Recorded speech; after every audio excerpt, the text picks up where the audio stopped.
In the first place, if the member has been elected on the basis of manifesto or on account of his affiliation with a political party, on account of his particular stand on a question of public importance, his defections answer to a clear breach of confidence opposed in him by the electorate. اس honourable judgment میں specifically یہ address کیا گیا ہے اس issue کو کہ یہ بہت بڑا بریچ ہے ریگارڈنگ ٹرسٹ اینڈ کانفیڈنس کا جو جس مینیفیسٹو پہ وہ پاور میں آئے تھے. اس کے بعد if his conscience dictates him so that he considered it expedient, the only course open to him is to resign, to shed off his representative character which he has no longer represents, and to fight a re-election. This will make him honorable, politics clean, and emergent of principled leadership possible.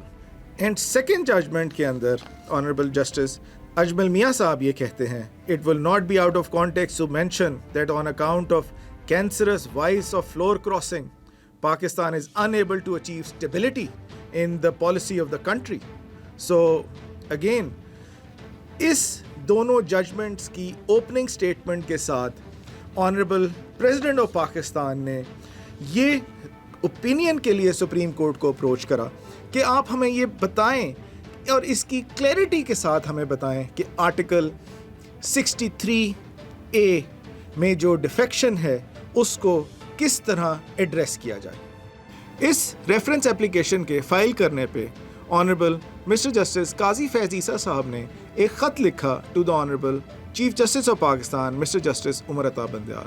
اس خط میں انہوں نے یہ بات لکھی کہ supreme court بار کی petitions اور صدارتی ریفرنس اکٹھے نہیں سنے جا سکتے. سپریم کورٹ بار کی ہفتے کے روز درخواست کی سماعت میں صدارتی ریفرنس سماعت کرنے کے لیے مقرر کرنے کا حکم دیا گیا تھا. خط میں مسٹر جسٹس قاضی فیض عیسیٰ صاحب نے کہا کہ درخواست کے ساتھ ریفرنس کو یکجا کیسے سنا جا سکتا ہے. ایک طرف آرٹیکل 184(3) ہے اور دوسری طرف آرٹیکل 186 ہے جو کہ ایک مشاورتی ریفرنس ہے. اس لیے دونوں چیزوں کو آپس میں یکجا نہیں کیا جا سکتا. خط میں مسٹر جسٹس قاضی فیض عیسیٰ صاحب نے لکھا کہ ایسے اہم آئینی معاملات کی سماعت کے لیے سینئر ججز کو ہی چوز کیا جاتا ہے، مگر یہ یہاں ایسا نہیں ہوا. جج صاحب نے یہ بھی کہا کہ سارا پاکستان کورٹ کی جانب دیکھ رہا ہے. جج کا حلف بھی یہی کہتا ہے کہ وہ اپنے فرائض میں ذاتی مفاد کو بالکل نہ سامنے رکھے. کہاوت ہے کہ انصاف نہ صرف ہو بلکہ نظر بھی آئے کہ انصاف ہو رہا ہے. جج صاحب نے mister justice chief justice Umar Ata Bandial صاحب کو یہ بھی کہا کہ کئی مرتبہ میں آپ کو تحریری طور پر بتا چکا ہوں کہ بیوروکریٹ کو جو وزیر اعظم ہاؤس سے درآمد کرتا ہے کو رجسٹرار تعینات کیوں کیا گیا ہے. جج صاحب نے اپنے لیٹر میں یہ کنٹینیو کرتے ہوئے کہا کہ عام تاثر یہ ہے کہ سارے کیسز میں جو کیسز فکس ہوتے ہیں بینچز میں جو لگتے ہیں وہ ایک رجسٹرار کی وجہ سے لگتے ہیں جو کہ یہ آئین کے اصول کی خلاف ورزی ہے. آنریبل جج صاحب نے آرٹیکل 175(3) کو ریفرنس دیتے ہوئے یہ کہا کہ اپنے لیٹر کے اندر کہ the judiciary should be separated progressively from the executive within 14 years from the commencing day, which is 14th August 1973. And he said کہ یہ پیریڈ 14th August 1987 کو ایکسپائر ہو چکا ہے. جج صاحب نے اپنے آخری 2 پیراگرافز میں فالوئنگ ورڈز کے ساتھ اپنے سارے اس لیٹر کو کنکلوڈ کرا. انہوں نے اس کے اندر یہ کہا کہ the Constitution specifically recognizes the most senior judge of Supreme Court, including in Article 175(a)(3) and Article 180, and with seniority comes responsibility. انہوں نے یہ بھی کہا کہ the most senior judge also ensures the continuity of Supreme Court as an institution. And as far as I know, every predecessor of yours consulted the most senior judge.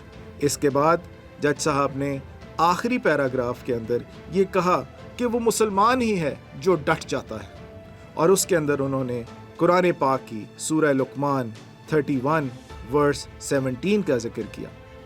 یہ تھی honourable جج صاحب کا letter to the honourable chief justice of Pakistan, اور انہوں نے یہ letter copy کرا آنریبل ججز آف دا سپریم کورٹ کو, پریزیڈنٹ آف پاکستان کو, اٹارنی جنرل آف پاکستان کو, advocate generals of all provinces and the Islamabad capital territory کو, president supreme court bar association کو, and registrar supreme court of Pakistan کو. ہمارا آپ کو اس لیٹر کے بارے میں ایکسپلین کرنا اس لیے ضروری ہے کیونکہ اس لیٹر کے اندر ہم شور آپ کو واٹس ایپ کے تھرو کسی نہ کسی ذرائع کے تھرو وہ لیٹر جو انگریزی میں خط کیا گیا ہے آپ تک پہنچا ہوگا.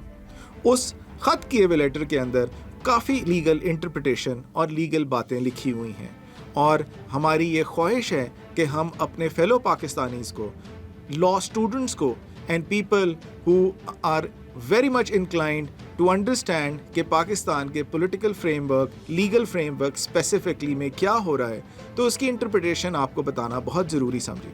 ہم نے یہ کوشش کی ہے کہ آپ کو اس لیٹر کے اندر وہ احساسات جج صاحب کے آپ کو سنا سکیں جو انہوں نے اپنے اس لیٹر میں قلم کیے.